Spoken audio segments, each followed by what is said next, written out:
अस्सलाम वालेकुम। कप्तानी से हट जाने के बाद क्या बाबर आजम खुद को एक जहर मजाज बैट्समैन के रूप में ढालने की कोशिश कर रहे हैं? कहा जा रहा है कि गुज़श्ता T20 जो न्यूज़ीलैंड के ख़िलाफ़ पहला T20 खेला गया उसमें बाबर आजम ने ठीक बैटिंग की है और उनकी स्ट्राइक रेट भी ठीक थी और उनकी एवरेज भी ठीक थी। अगर उन्होंने मज़ीद अपनी टीम में जगह बरकरार रखनी है तो इनको इसी तरह से बैटिंग करनी होगी। क्या इस बात में कितनी सी सदाकत है? क्या पाकिस्तान के अंदर जो एक्सपर्ट्स हैं, जो टीवी पे बैठे हुए एंकर्स हैं या दूसरे तीसरे जितने भी हैं, या जो टीम मैनेजमेंट है, क्या वो होश के नाखुन ले रही है? इस बात के पीछे कितनी सदाकत है? अगर बाबर आजम एक अच्छा खेल पेश कर रहे हैं तो बजाय उसको सराहने के उसमें से लिचड़ निकालना, क्या ये ठीक बात है? क्या वाकई ही ऐसा है कि बाबर आजम ने अपनी ज़िंदगी में पहली बार इतनी तेज़ इनिंग खेल दी है कि 142 का या 162 का स्ट्राइक रेट था उनका, 35 बॉल पे उन्होंने 57 रन्स बनाए हैं, 57 रन स्कोर किया है? क्या ये तेज़ तरीन स्कोर है? तो आपके सामने आज के इस वीडियो में मैं इंशाअल्लाह हक़ाइक़ रखने वाला हूँ। नाज़रीन, मैं आपको बताता चलूँ कि बाबर आजम की ये 10वीं तेज़ बैटिंग थी।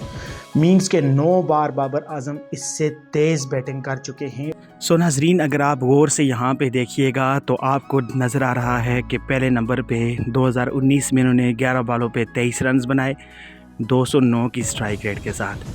फिर साउथ अफ्रीका के ख़िलाफ़ 2021 में 122 रन्स बनाए 59 गेंदों पर और 206 रन्स की स्ट्राइक रेट के साथ। फिर इसी तरह से ज़िम्बाब्वे के ख़िलाफ़ 51 रन्स बनाए 182 की स्ट्राइक रेट के साथ और फिर सेंचुरी की इन्होंने 174 की स्ट्राइक रेट के साथ। और इसी तरह से फिर 85 रन्स किए यानी कि 173 की स्ट्राइक रेट के साथ और फिर 97 रन्स किए 167 की स्ट्राइक रेट के साथ। फिर 110 रन्स किए इंग्लैंड के ख़िलाफ़ कराची में 167 की स्ट्राइक रेट के साथ। फिर 96 रन्स किए वर्ल्ड 11 के ख़िलाफ़ 165 की स्ट्राइक रेट के साथ। तो कल इन्होंने 162 की स्ट्राइक रेट के साथ 10वें नंबर पे आती है ये इनिंग जो इन्होंने यानी कि तेज़ खेली है। तो अगर तेज़ तो ये खेल लेंगे, जैसा कि मैंने पहले भी बात की कि तेज़ तो खेल लेंगे कि लेकिन क्या पाकिस्तान जीत लेना ज़रूरी है? 10वां मैच था जिसमें उनकी स्ट्राइक रेट ऐसी थी। यहाँ पे आपको बात ये बताते चलें कि क्या आप क्या सोचते हैं कि मसला ये था कि सिर्फ़ पाकिस्तान की स्ट्राइक रेट ठीक नहीं थी जिसकी वजह से पाकिस्तान मैच आ रहा था, जबकि T20 में पाकिस्तानी टीम इस टाइम दुनिया की टॉप टीमों में शुमार हो रही थी और 200 प्लस रन्स कई बार जो है वो पाकिस्तानी टीम चेज़ कर चुकी थी और 2 से 3 बार, बल्कि एक बार तो पाकिस्तान ने साउथ अफ्रीका के ख़िलाफ़ 200 प्लस स्कोर चेज़ किया है T20 के अंदर। और वो जोड़ी कौन सी थी चेज़ करने वाली? बाबर आजम और मोहम्मद रिजवान।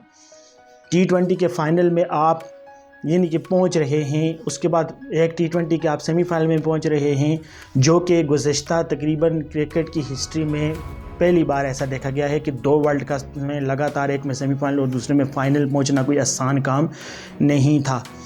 यहाँ पे बात ये करते चलें कि स्ट्राइक रेट की बात नहीं थी। अगर स्ट्राइक रेट थोड़ा सा कम भी होता तो कल हमारे बैट्समैन अगर ग्रीज पर रुके रहते तो मैच बन सकता था, लेकिन स्ट्राइक रेट को तेज़ करते करते 180 पे सारे खिलाड़ी आउट हो चुके, जिसका नतीजा ये निकला कि सिर्फ 14 ओवरों के अंदर जो पाकिस्तान की सारे जो मेन प्लेयर्स थे वो आउट हो चुके हुए थे। तो नाज़रीन, यहाँ पे मैं इस टॉपिक पे बात कर रहा था कि क्या बाबर आजम ने वाकई ही कल तेज़ खेला है या इससे भी ज़्यादा वो तेज़ खेल सकते थे? अगर यहाँ पे पॉजिटिव माइंड रख के देखा जाए तो बाबर आजम इससे पहले कैप्टन थे और कैप्टन की ज़िम्मेदारी होती है कि वो टीम को संभाल के चलता है, और कल भी उन्होंने एक कैप्टन की तरह ज़िम्मेदाराना जो है वो ज़िम्मेदारी के साथ, रिस्पॉन्सिबिलिटी के साथ उन्होंने बैटिंग की है। अगर बाबर आजम तेज़ खेलें तो खेल लेंगे, 30-35 रन वो तेज़ मार देंगे, 7-8 बॉलों का सामना करके, 9-10 बॉलों का सामना करके वो इतने स्कोर बना भी लेंगे। लेकिन क्या वो पाकिस्तान के लिए फ़ायदेमंद रहेगा? इन अक्ल के आंधों को कौन समझाए? ये बाबर आजम के पीछे ऐसे पड़े हुए हैं जैसे कुछ यानी कि सालों की दुश्मनी हो इसके साथ। अब मैं आपको बताता चलूँ, आप मुलाहिज़ा कीजिए स्क्रीन के ऊपर कि बाबर आजम की स्ट्राइक रेट देखें और बाकी देखें। कमरान अकमल या दूसरे तीसरे जो भी टीवी पे बैठकर ये कहते हैं कि हम ये करते थे तो हम वो करते थे, तो मैं बात करता हूँ अल्हम्दुलिल्लाह अल्लाह के फजल से स्टैट्स के साथ, प्रूफ के साथ बात कर। تو ناظرین سٹرائک ریٹ کی بات اگر کرتے چلیں تو میں نے آپ کے سامنے کچھ اور ریزلٹس بھی شو کروائے ہیں۔ شرجیل خان جس کو تابڑ توڑ بلے باز کہتے ہوئے لوگوں کی جو ہے وہ زبان نہیں تھکتی، تو آپ چیک کر سکتے ہیں ان کا سٹرائک ریٹ 133 اور ایوریج دیکھیں ان کی 22.5 ہے، جو کہ بابر اعظم سے تقریباً ہاف ہے۔ اسی طرح سے فخر زمان کے بارے میں اگر بات کی جائے تو یہ کہتے ہیں کہ انہوں نے بہت سارے میچز جتوائے ہیں۔ بھائی ایک تو میچ کی بات نہیں ہوتی، کنسسٹنسی بہت بڑی چیز ہوتی ہے۔ تو کیا ہوا اگر پاکستان کی سٹرائک ریٹ یا بابر اعظم کی سٹرائک ریٹ 2 پوائنٹ کم ہے، لیکن یہ بھی تو دیکھیں ایوریج کدھر ہے۔ عقل کے آندھو، آپ کو کرکٹ کا اگر نالج نہیں ہے تو آپ اس پہ تجزیہ نہ کریں، بابر اعظم کے پیچھے نہ پڑیں۔ فخر زمان کی اگر دیکھیں تو یہ بھی بابر اعظم کے ہاف ہے ایوریج۔ محمد رضوان کی ٹھیک ہے، اور اس کے بعد کمران اکمل جو آج کل ٹی وی پہ بیٹھ کر یہ کہتے ہیں جی ہم نے تو وہ کیا، ہم نے تو کشمیر فتح کر لیا، ہم نے تو پاکستان کو چاند پہ پہنچا دیا، تو ان کی اگر خود اپنی اگر ایوریج دیکھیں تو 21 کی ہے، اور سٹرائک ریٹ دیکھیں تو بابر اعظم سے تقریباً 10 پوائنٹ کم۔ دوسرے نمبر پہ میں آپ کو یہ بات بتاتا چلوں کہ جن پلیئرز کے بارے میں یہ کہہ رہے ہیں کہ وہ پلیئر جی کافی شاندار ہے، ہاں سائم ایوب کی بات میں کرتا ہوں، کل ان کے ساتھ تھوڑی سی بیڈ لک ہو گئی تھی۔ سائم ایوب ٹھیک پلیئر ہے، ٹھیک ہے، میں مانتا ہوں اس کے اندر جو شاٹس کھیلنے کی ایبیلٹی ہے وہ زیادہ ہے، لیکن وہ کبھی کبھار ایسے پلیئر چلتے ہیں، اور بابر اعظم جو کنسسٹنسی کے ساتھ گیم میں کھیلتے ہیں، کنسسٹنٹ رہتے ہیں، ایسے پلیئرز کبھی کبھار ہی ملتے ہیں کسی بھی ملک کو۔ تو اس لیے اگر قدر نہ کی ان لوگوں نے تو یہ اپنا جو پرانی روشنی سے بھی جو ہے انہیں وہ ان جائیں گے۔ اور دوسرے نمبر پہ میں آپ کو بات یہ بتاتا چلوں کہ چلیں دیکھتے ہیں، تھوڑی سی ملاحظہ کرتے ہیں سائم ایوب کو چھوڑ کے، چونکہ سائم ایوب تو ابھی بچے ہیں، ابھی انہوں نے ڈیبیو کیا ہے۔ تو میں آپ سے یہ بات بتاتا چلوں کہ جن اوپنرز کا جن کو یہ زیر مزاج کہہ رہے ہیں، شرجیل خان، باقی جو بھی ہیں، کمران اکمل وغیرہ، تو ان کی کیا پروگرس رہی ہے، ان کا کیریئر کس طرح چل رہا تھا، بابر اعظم کو اور ان کے ساتھ کمپیئر کر کے دیکھتے ہیں کہ ان میں کتنا بڑا فرق ہے۔ کیونکہ انسان کو ہمیشہ پورا ریکارڈ دیکھ کے بات کرنی چاہیے، کسی بھی ایک میچ سے یا 10 بالوں سے آپ کسی کا وہ نہیں نکال سکتے۔